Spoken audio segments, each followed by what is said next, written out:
Dios les bendiga, hermanos, en esta tarde-noche, a todos los hermanos de Templo Bautista, a todos los hermanos y amigos que nos siguen a través de las redes sociales, que la bendición de Dios esté con ustedes y el Señor lo esté guardando en todo momento y en toda circunstancia.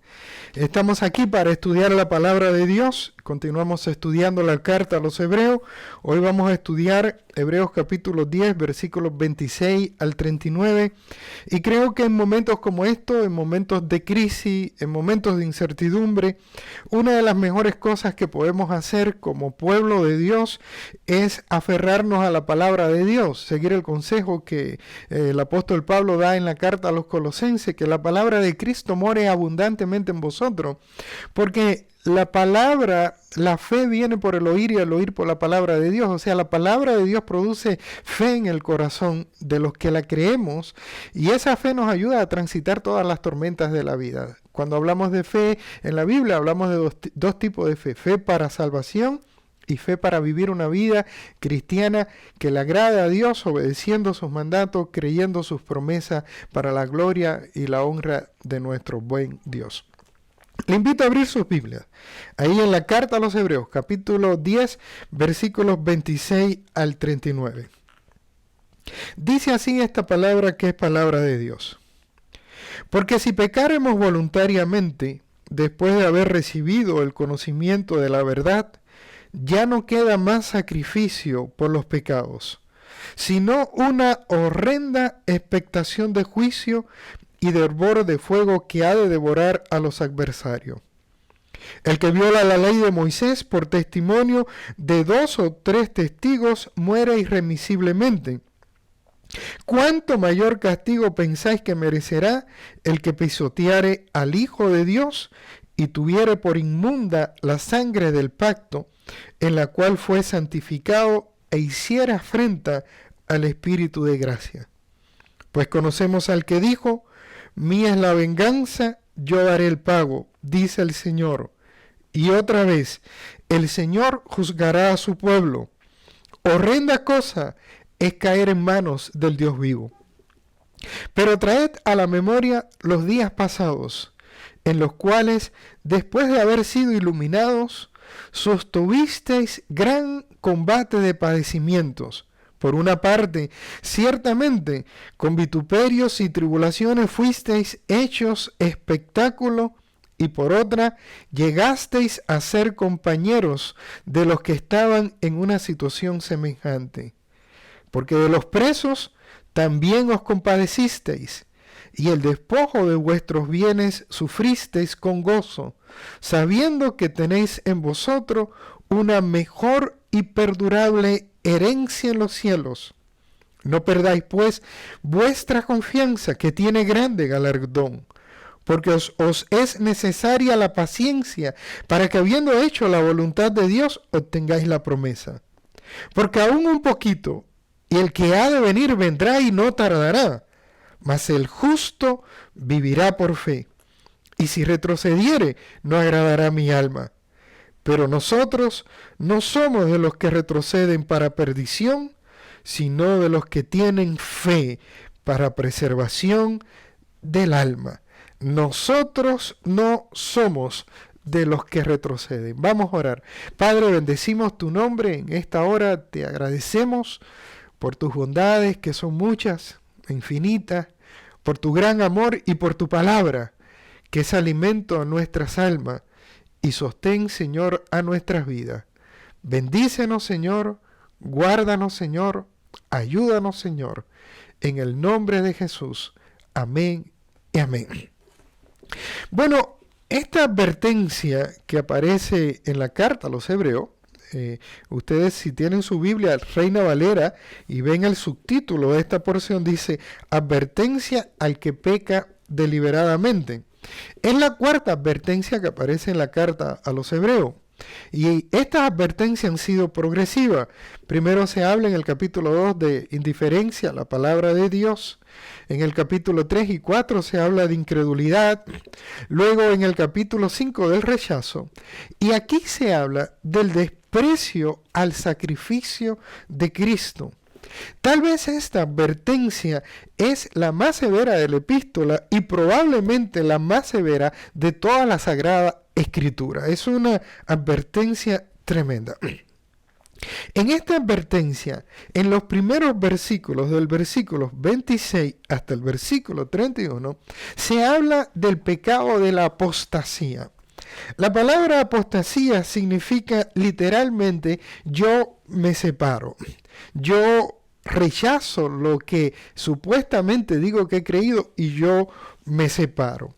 Recuerden que los cristianos a los cuales está escrita esta carta eran cristianos judíos que vivían en Roma y estaban siendo tentados a volver a las tradiciones judaicas. Y el autor a los Hebreos le escribe y le dice, no es necesario volver a las tradiciones judaicas porque nosotros tenemos las mejores cosas. En Cristo tenemos las mejores cosas. Por eso la carta a los Hebreos se conoce como la epístola de las cosas mejores, porque todo lo mejor, lo completo, lo perfecto, lo tenemos en Cristo. El antiguo pacto o las tradiciones judías no es que estaban equivocadas, el problema es que eran incompletas, pero en Cristo se completa toda la revelación divina y en Cristo tenemos todo lo que nosotros necesitamos tener. En Cristo se establece un nuevo pacto que es superior al antiguo pacto.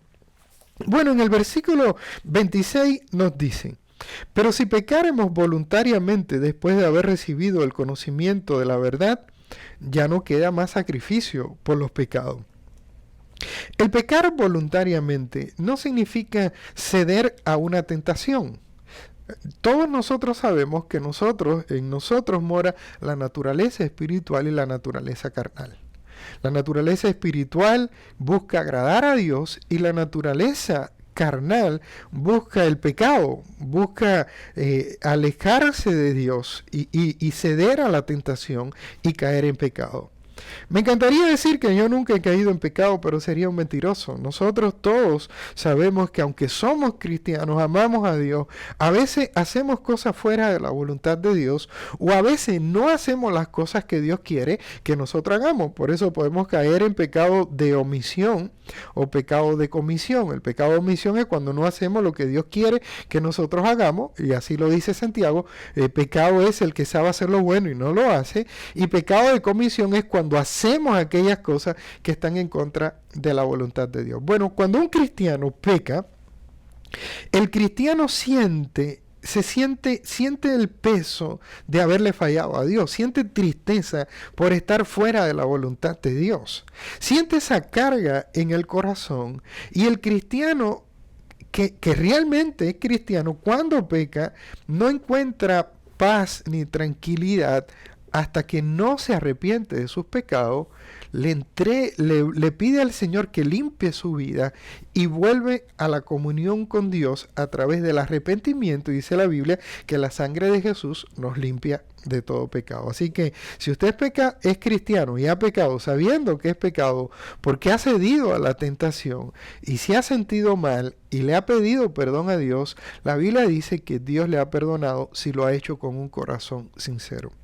Pero el autor de la carta a los Hebreos no está hablando de los cristianos que caen en un pecado, aún sabiendo que es pecado, porque se dieron a la tentación, sino que está hablando de aquel que peca deliberadamente, que abraza el pecado como un estilo de vida y rechaza la gracia de nuestro Señor Jesucristo. Rechaza el perdón de pecado de nuestro Señor Jesucristo, lo vamos a ver en el versículo 29.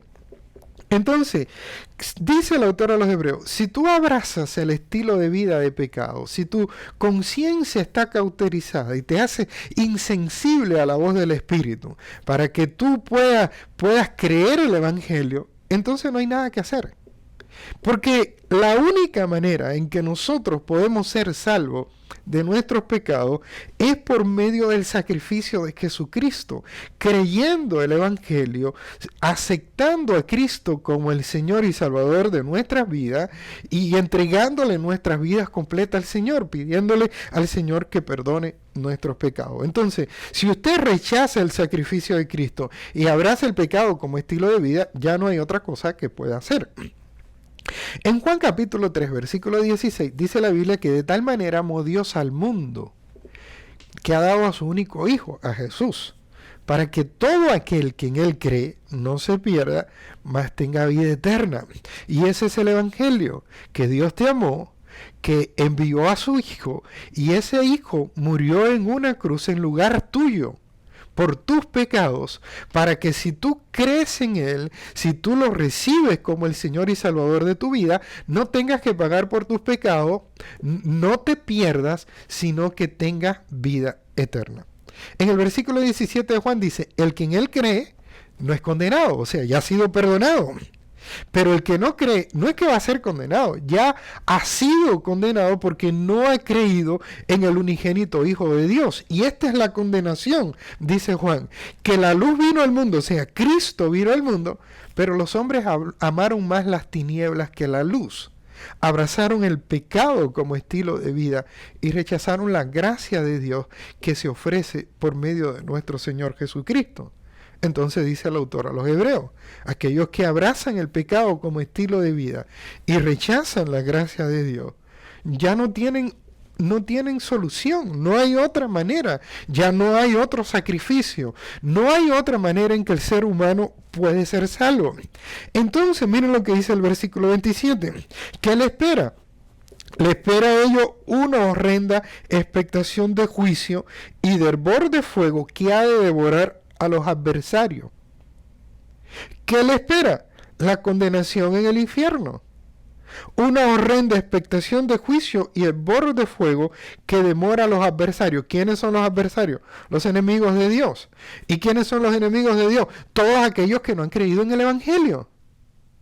El apóstol Pablo, en Romanos capítulo 5, versículos 6, 7 y 8, dice que Dios nos amó a nosotros. Cristo murió por nosotros cuando nosotros éramos enemigos de Él. Andando en pecado, lejos de la voluntad de Dios, éramos los enemigos de Dios. Pero Dios muestra su amor para con nosotros en que siendo aún pecadores, enemigos de Dios y mereciendo la muerte, Cristo murió por nosotros. Pero si nosotros rechazamos el sacrificio de Cristo, entonces tenemos que pagar nosotros por nuestros pecados. ¿Y cuál es la paga del pecado? Muerte eterna en el infierno. Esto es difícil, es duro, pero es la verdad de la palabra de Dios. Y es mejor decirla con claridad. Miren, cuando una persona va al médico y le hacen unos análisis y da como resultado de esos análisis que la persona tiene cáncer, esa persona tiene que chocar con la dura realidad de su enfermedad. El médico le dice, tienes cáncer, pero hay un tratamiento, podemos hacerte quimioterapia, podemos operarte, hay esperanza. Entonces, esa persona choca con la realidad de su condición, pero dice, bueno, vamos al tratamiento. Si hay esperanza, vamos a hacer el tratamiento creyendo que va a funcionar. Entonces la gente se somete a quimioterapia, a operaciones, a tratamientos que son difíciles, pero que al final terminan en el bienestar de esa persona en la mayoría de los casos. Sin embargo, cuando una persona comete pecado, vive en pecado, lejos de Dios, la gente no le gusta decir que son pecadores y escuchar que son pecadores y que están condenados al infierno, pero esa es la realidad. La Biblia dice que son enemigos de Dios, son pecadores, han abrazado el pecado como estilo de vida, han rechazado al Hijo de Dios y la consecuencia es la condenación eterna. Pero también la Biblia dice que hay una buena noticia, hay esperanza. Hay un tratamiento, hay un remedio. ¿Cuál es el remedio? Jesucristo. Él murió en la cruz por nuestros pecados. Y si nosotros nos arrepentimos de nuestros pecados y creemos en Él, no seremos condenados, sino que tendremos vida eterna. Así que el decir que todo aquel que no tiene a Cristo en su vida está condenado al infierno es una verdad dura, pero es la verdad que puede ayudar a las personas a que realmente se den cuenta de su condición y puedan abrir su corazón para entregar su vida a Cristo. Mire, en el versículo 28, el autor de la carta a los hebreos hace un contraste entre el antiguo pacto y el nuevo pacto. Citando Deuteronomio 17:6 y Deuteronomio 19:15, él dice que el que viola la ley de Moisés, O sea, la ley que Dios le dio a Moisés en el antiguo pacto, por testimonio de 2 o 3 testigos, moría irremisiblemente. ¿Qué pasaba? Moría físicamente, lo ponían en un lugar y lo apedreaban y lo mataban. ¿Por qué? Por incumplir la ley. Ahora, en el nuevo pacto, dice el autor a los hebreos, y usa una pregunta retórica, que el resultado es claro, ¿no? Dice, ¿cuánto mayor castigo pensáis que merecerá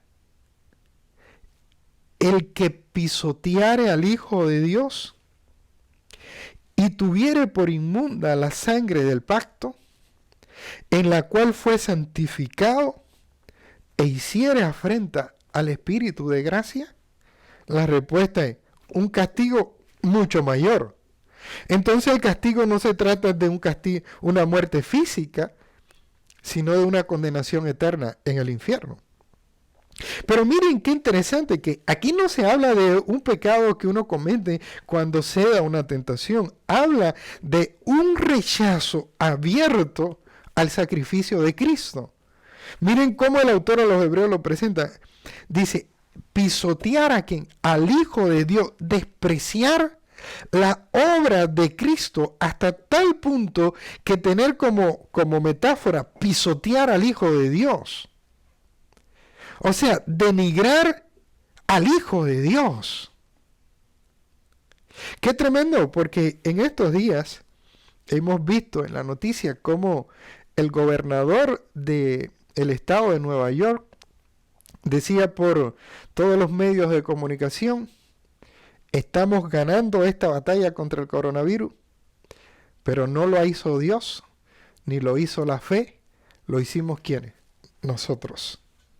Pisotear la obra del Hijo de Dios, lo que Dios está haciendo en Nueva York. Bueno, es un ejemplo de aquellos que se rebelan contra Dios, ¿no?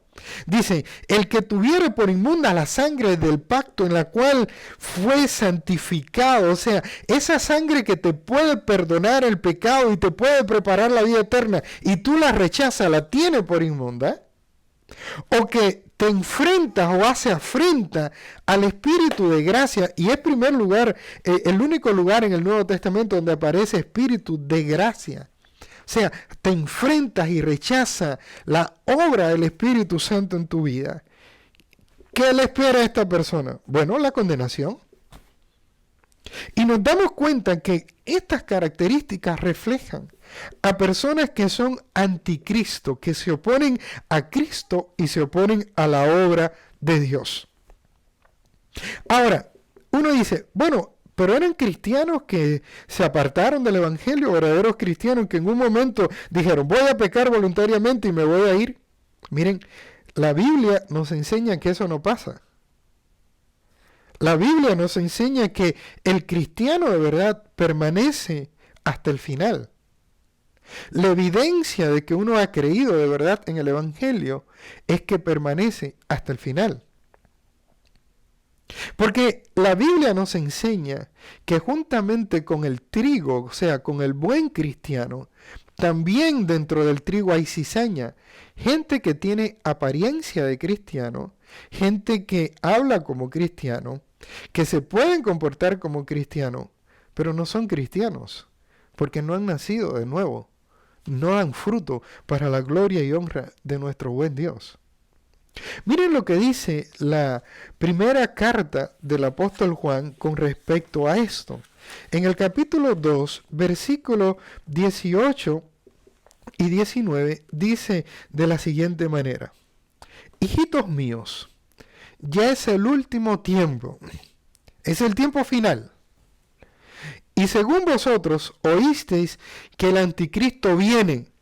O sea, el anticristo es aquel personaje histórico que va a venir después que la iglesia sea arrebatada, va a manifestar a su poder y para engañar a las naciones de la tierra.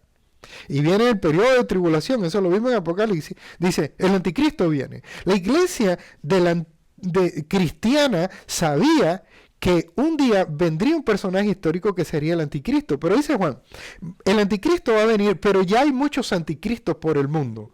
mucha gente que se opone al evangelio de Cristo, que rechaza la gracia de Dios, que pisotea al Hijo de Dios y que tiene por inmunda la sangre del pacto que puede santificar sus vidas. Dice Juan, ya hay muchos anticristos.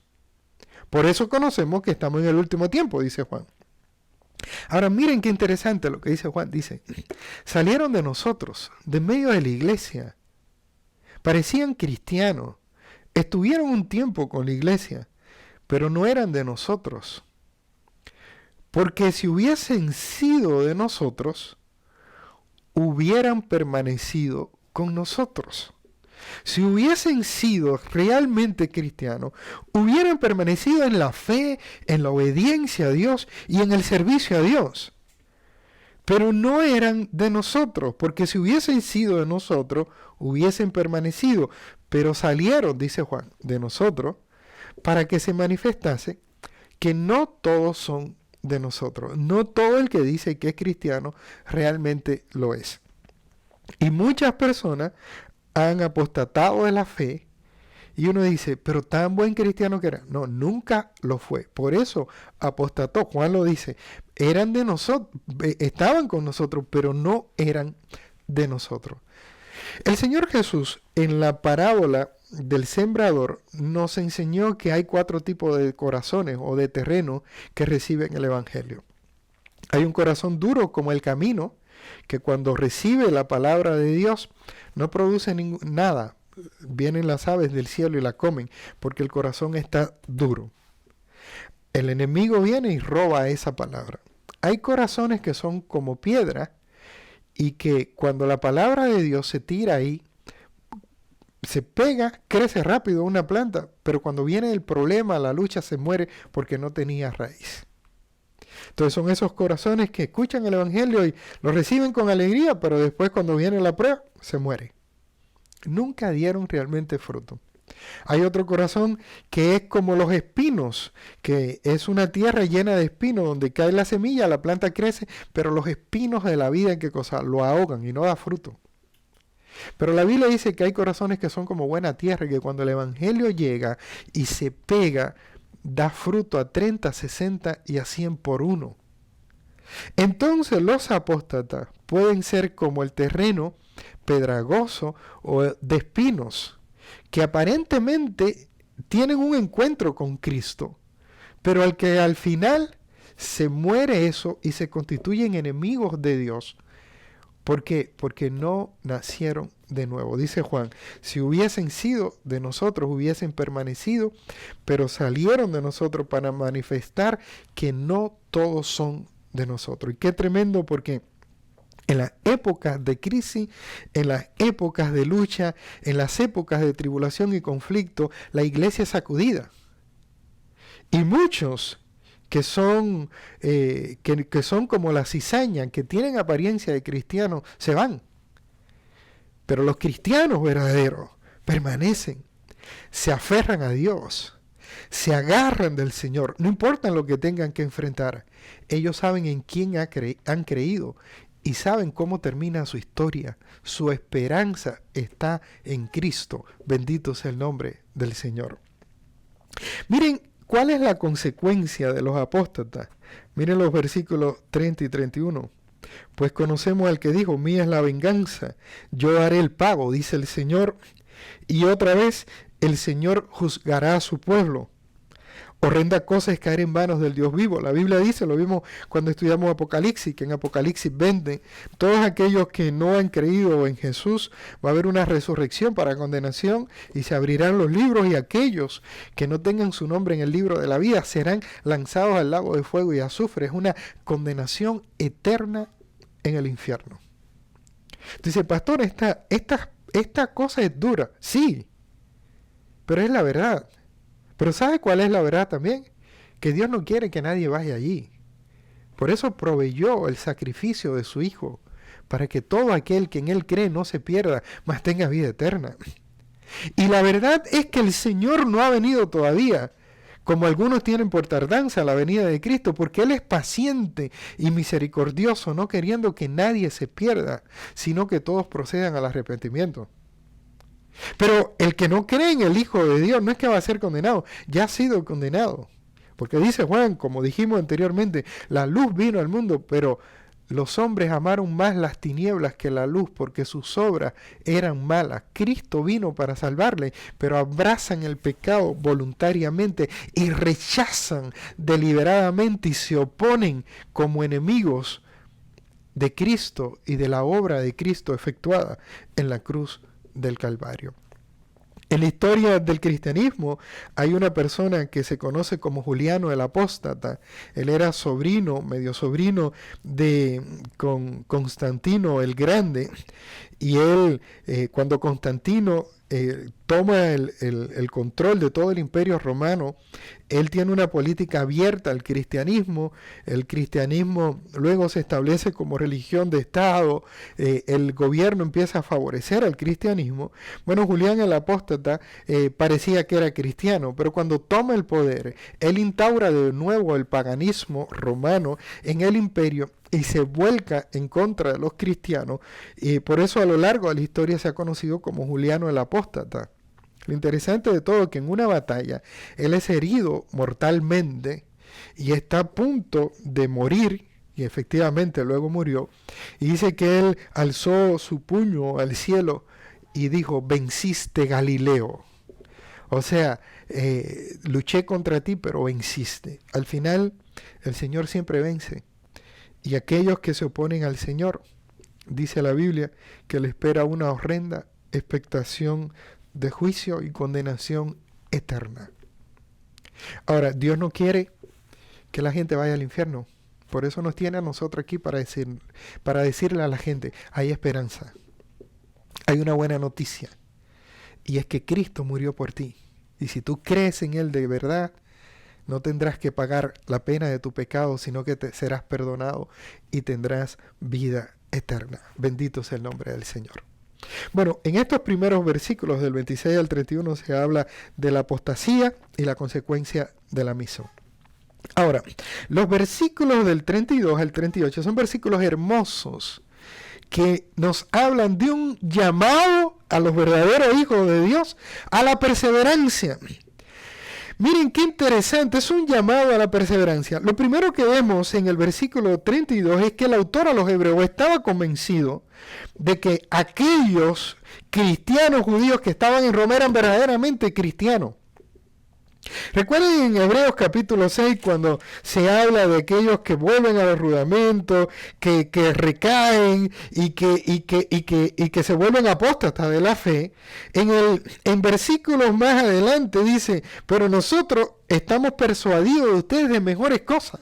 O sea, esos son un grupo de personas que se alejan de la fe porque nunca estuvieron, pero nosotros estamos persuadidos de ustedes de mejores cosas. Bueno, en el versículo 32, el apóstol que escribió esta carta, acuérdense que dijimos que no sabíamos quién escribió la carta, aunque hay mucho contenido paulino, probablemente, aunque Pablo no fue el que redactó finalmente la carta, fue el autor intelectual de todo lo que está escrito en la carta a los hebreos.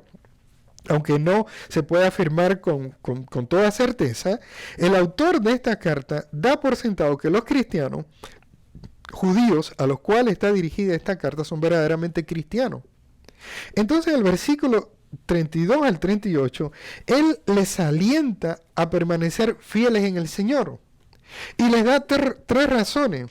Les recuerda sus experiencias del pasado, les recuerda la seguridad de la promesa divina que debía fortalecerle, y también les recuerda el temor de desagradar a Dios y la alienta a permanecer firmes en la fe, diciendo: nosotros no somos de los que retroceden, sino de los que tienen fe para preservación del alma. En el versículo 32, versículos 32 al versículo 34, vemos cómo habla de esto, de recordar el pasado. Miren, le dice el autor a los hebreos: acuérdense o traed a la memoria los días pasados, en los cuales, después de haber sido iluminados. ¿Qué significa iluminado? La iluminación es una obra del Espíritu Santo que le quita un velo que la gente tiene y no puede entender la palabra de Dios, no puede entender el Evangelio. Es un velo que le ciega a ver la realidad de Dios. Cuando el Espíritu Santo quita ese velo, y ese velo es quitado cuando predicamos el Evangelio, el Espíritu de Dios toca corazones, ese velo es quitado, la mente se ilumina para entender el Evangelio, creer el Evangelio, entregar verdaderamente la vida a Cristo y estar dispuesto a obedecer los preceptos de la palabra de Dios. La iluminación es el proceso mediante el cual nosotros entendemos el Evangelio, entregamos la vida a Cristo y el proceso mediante el cual nosotros entendemos la palabra de Dios para vivir de acuerdo a la palabra de Dios. El autor de la carta a los Hebreos dice: ¿recuerdan cuando ustedes fueron iluminados y se entregaron al Señor y creyeron la palabra de Dios y entendieron la palabra de Dios? ¿Qué fue lo que pasó? Sostuvisteis gran combate de padecimiento. Miren, el hecho de que judíos creyeran en Jesús era un problema grande porque la otra comunidad judía, incluso su familia, los excluían de su comunidad. Lo sacaban de su comunidad. El hecho de que un judío creyera el Evangelio, creyera en Jesús como el Señor y Salvador de su vida y estuviera dispuesto a seguir a Cristo, significaba ser quitado de su comunidad, rechazado por su comunidad, y ahí comienzan los padecimientos, el rechazo de su propio pueblo. Pero por otra parte, estos judíos no solamente habían sentido el rechazo de su propio pueblo y lo enfrentaron con estoicismo, con confianza en Dios, con fe, sino que también tuvieron vituperios y tribulaciones. Y dice: ciertamente con vituperios y tribulaciones fuisteis hechos espectáculos. Aquí habla ya no solo del rechazo de la comunidad judía, sino que habla de la persecución romana. Los romanos, desde el final del primer siglo, diferentes emperadores romanos arremetieron contra los cristianos. De hecho, el emperador Nerón prendió fuego a parte de la ciudad de Roma y le echó la culpa a los cristianos. Fue tal feroz la persecución que ponían los cristianos en los coliseos romanos para ser despedazados por la fiera, y eso era un gran espectáculo en Roma. Dice la Biblia que este Nerón era tan grado, la maldad era a tal extremo que por la noche alumbraba el patio de su casa con cuerpos de cristianos encendidos. Le untaban brea a los cristianos y encendían el cuerpo por las noches. Y dice el autor a los Hebreos: ustedes sostuvieron gran combate y padecimiento. Y también pasaron vituperios y tribulaciones y fuiste espectáculo. O sea, la sociedad romana lo rechazó y fueron como un espectáculo. Su sufrimiento, su lucha, incluso su martirio, era un entretenimiento para la sociedad romana. Pero ellos lo enfrentaron. Y por otra parte, llegaron a solidarizarse o ser compañeros con otros cristianos que no eran judíos y también estaban en semejante situación. Y dice el versículo 34 que también ellos de los presos tuvieron compasión. ¿Quiénes eran los presos? Aquellos cristianos que habían sido apresados por el Evangelio. Y no solamente eso, sino que ellos sufrieron el despojo de todos sus bienes. O sea, perdieron todas las cosas materiales. Y tenían gozo de perder todo eso. Porque miren lo que dice: sabiendo que tenéis en vosotros una mejor y perdurable herencia en los cielos. Ellos sabían que las cosas materiales eran pasajeras y cuando perdieron todas las cosas materiales, ellos sintieron gozo porque ellos sabían que tenían tesoros en los cielos. El mismo Señor Jesucristo dijo: no hagáis tesoros en la tierra, sino haced tesoros en los cielos, porque donde está vuestro tesoro, allí está también vuestro corazón. Esta crisis nos ha demostrado lo pasajera que es las cosas materiales. Son pasajeras, no tienen valor eterno. Y puede ser que en esta crisis nosotros perdamos muchas cosas materiales, pero no importa. Porque tenemos a Cristo. Porque nuestros tesoros están en los cielos. Porque es Dios el que sustenta nuestras vidas. Tenemos una herencia mejor y perdurable. ¿Y dónde está esa herencia? En los cielos. ¡Qué tremendo!, ¿verdad? Estos cristianos lo perdieron todo para ganarlo todo. Ellos fueron despreciados por su familia, martirizados mucho o vituperados o en gran tribulación por toda la sociedad romana.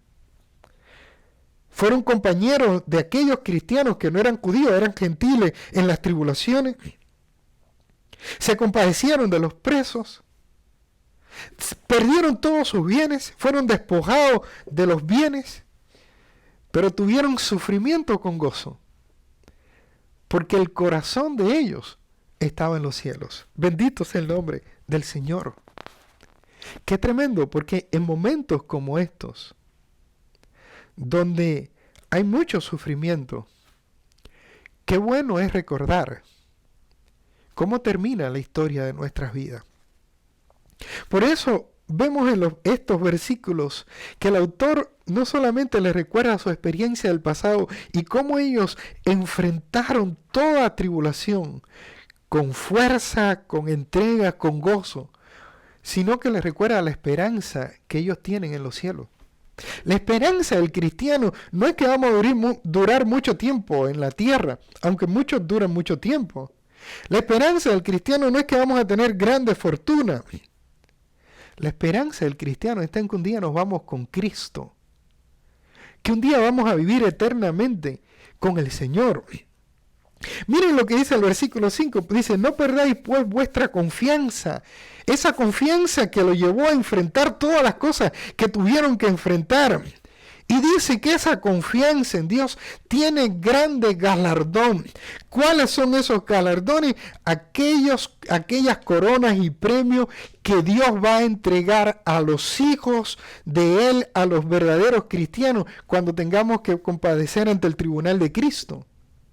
Dice la Biblia que es necesario que todos comparezcamos. Los verdaderamente hijos de Dios van a comparecer ante el tribunal de Cristo para recibir galardones. Los que no creen van a ir al juicio del gran trono blanco para recibir la condenación eterna.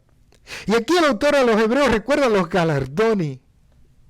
Dice la Biblia que hasta un vaso de agua dado en el nombre del Señor no quedará sin recompensa. Bendito sea el nombre del Señor. Y si ustedes han sufrido, lo han perdido todo, pero no pierdan la confianza.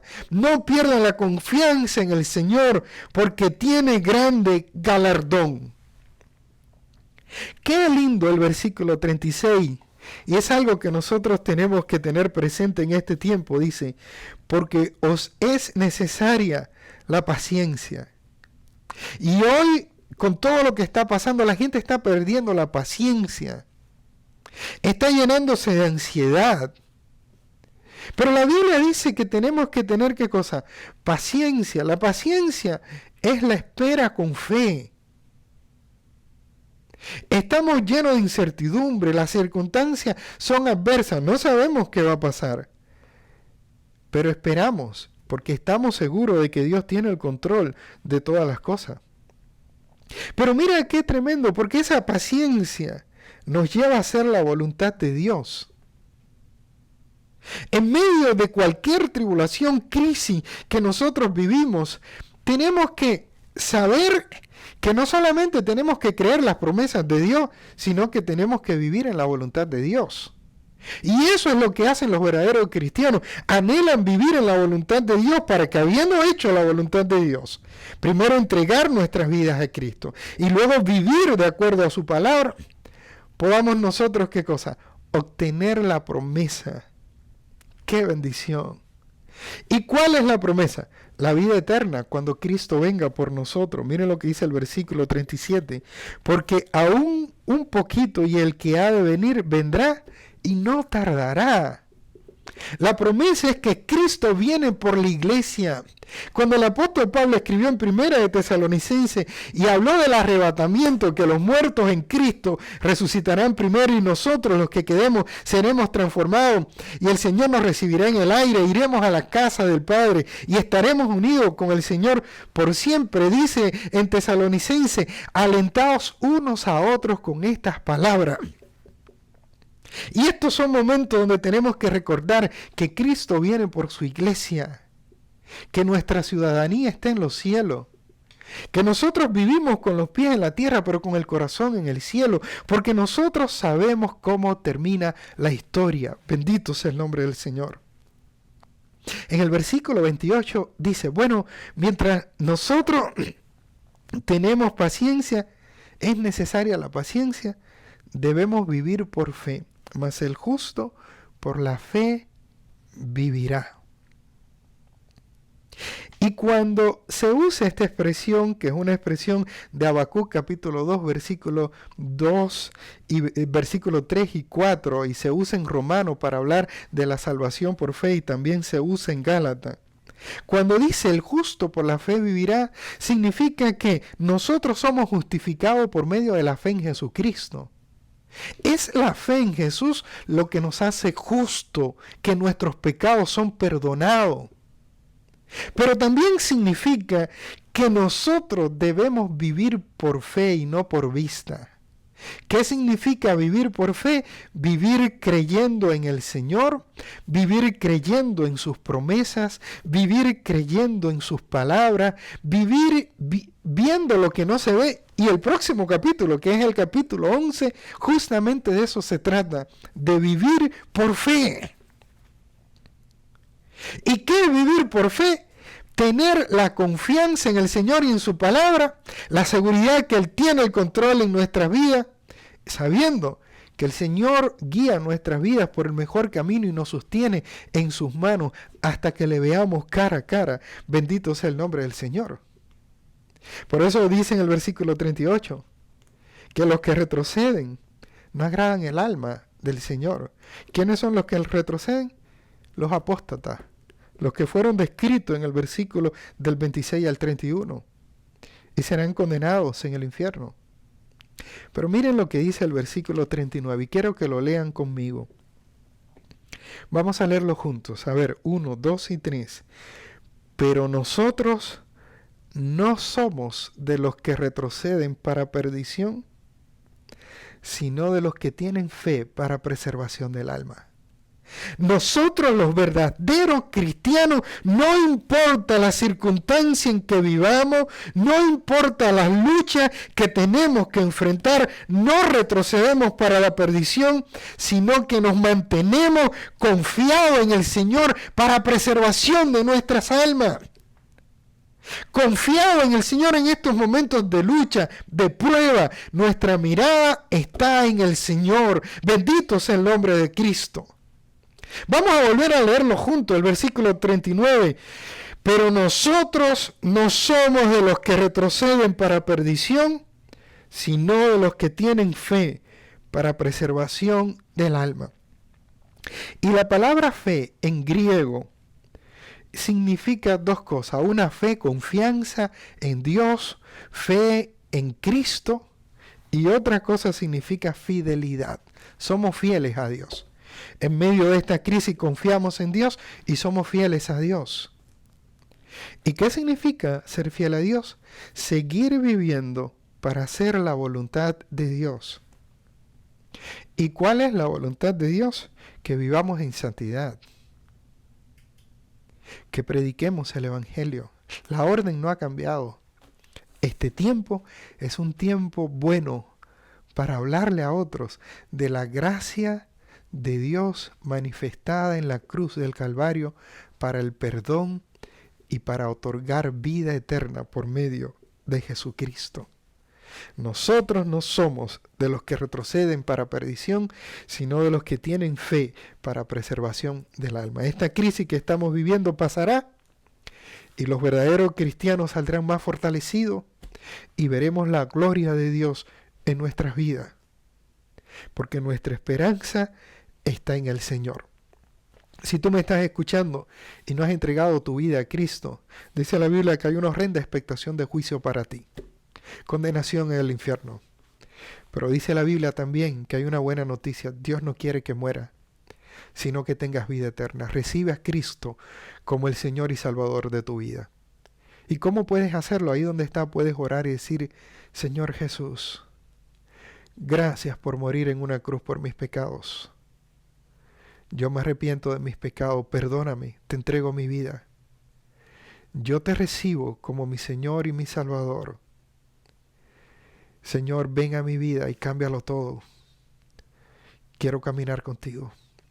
Quiero ser de los tuyos, de los que no retroceden, sino de los que tienen su confianza y su esperanza en la promesa de la vida eterna. Hazme tu hijo, en el nombre de Jesús. Amén. Y para todos los que somos cristianos, que tenemos nuestra confianza en el Señor, estos no son momentos de lamentarnos, son momentos de levantarnos en fe, de creer en el Señor, de vivir por fe, de creer sus promesas y de decir: nosotros no somos de los que retroceden para perdición, sino de los que tienen fe para preservación del alma. Vamos a orar. Padre, nosotros bendecimos tu nombre en esta hora. Te agradecemos porque tú eres nuestro Dios y nuestro Rey. Te pido, Dios de los cielos, en el nombre de Jesucristo, que tú estés obrando en toda tu iglesia, en todo tu pueblo. Oramos por nuestro hermano Jorge González. Haz un milagro en su vida. Tú eres poderoso para hacerlo. Y también en la vida de Jesse, en la vida de Lisa, cuida de ellos, Señor. Obra en la vida de Yolanda y bendice a mi hermano Rodolfo también y a toda la familia. Te pedimos por la hermana Villanueva, dale fuerza, ayúdale, Señor, también en este tiempo. Por el hermano, Señor Salvador, y por todas aquellas personas, Señor, que tienen familiares enfermos. Oramos por la ciudad, oramos por los enfermos, por el personal médico, por las autoridades, Señor. Ten misericordia de esta nación, ten misericordia de la humanidad.